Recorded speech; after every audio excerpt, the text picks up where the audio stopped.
So today I'm going to be talking about the Maori haka. I'll be educating you a little bit on the history of it, as to how it started, as well as why it's used today and just when. So I would bet that you have seen it. It gained a lot of popularity within the couple recent years, especially from the 2020 Olympics. But I'm going to show you a quick video from the 2020 Olympics, which this is the All Blacks, which is the New Zealand rugby team. They're performing the Maori haka before they play their opponent. This was the semifinals of the Olympics in 2020.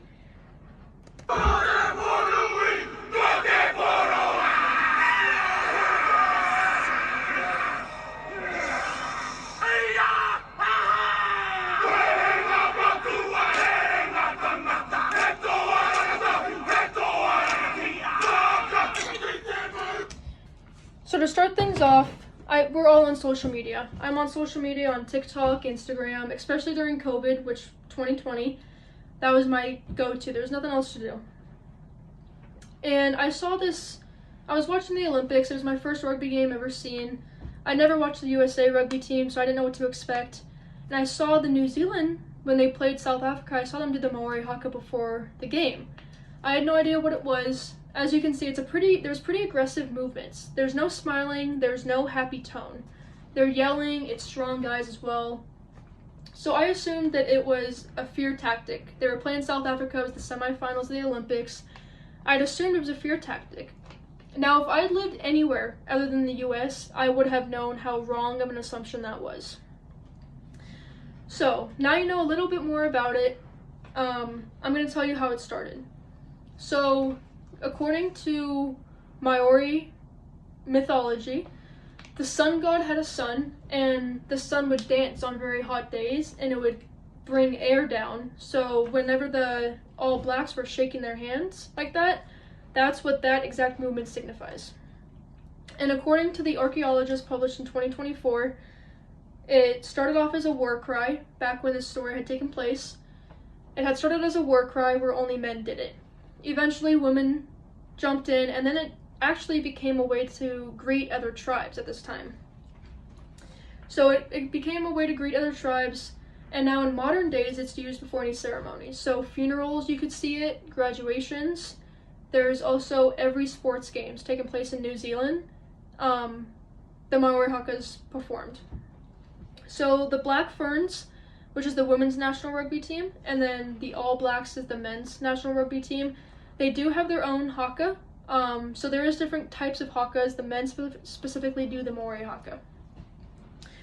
It is also open to non-Maori people. So before I get into that, I'm going to say a story. It was 2020, and it was after I'd watched this game, so I knew what the haka looked like. I didn't know what it was. So I was on TikTok, and I saw another clip from this exact game that I just showed you. I scrolled right past it. I didn't know what it was for, and I honestly didn't care to research it. To be honest, a lot of us do it. You see something you don't know, you're not educated about, you go right past it and hope to never see it again. So I kept scrolling, and maybe a week later I saw a son, and I want to guess he was maybe 13, 14. His mother was graduating from a university.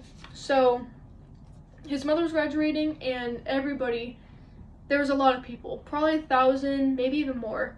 It was a big stadium. It was a closed stadium, but it was a big room, and the mother had her name called. She was walking across stage. All of a sudden the clapping stops and the camera turns, and there's a son in the middle aisle, and he's doing the haka. He's slapping his arm. He has an aggressive face. He's making aggressive facial expressions, and he's yelling very loud, and the mother's tearing up. Nobody interrupted him. No security guard or police officer moved him out of the way. They let him do his thing for 90 seconds. And that's when I realized that that assumption that I made, that it was a fear tactic, was very wrong. So it is used as a sign of respect, which is why it's used for funerals, any celebration, especially sports games though. So it is open to non-Maori people, like I had stated earlier. So if you ever took a trip to New Zealand, you're a tourist, they hold many tourist events almost every evening, according to 100% Pure New Zealand.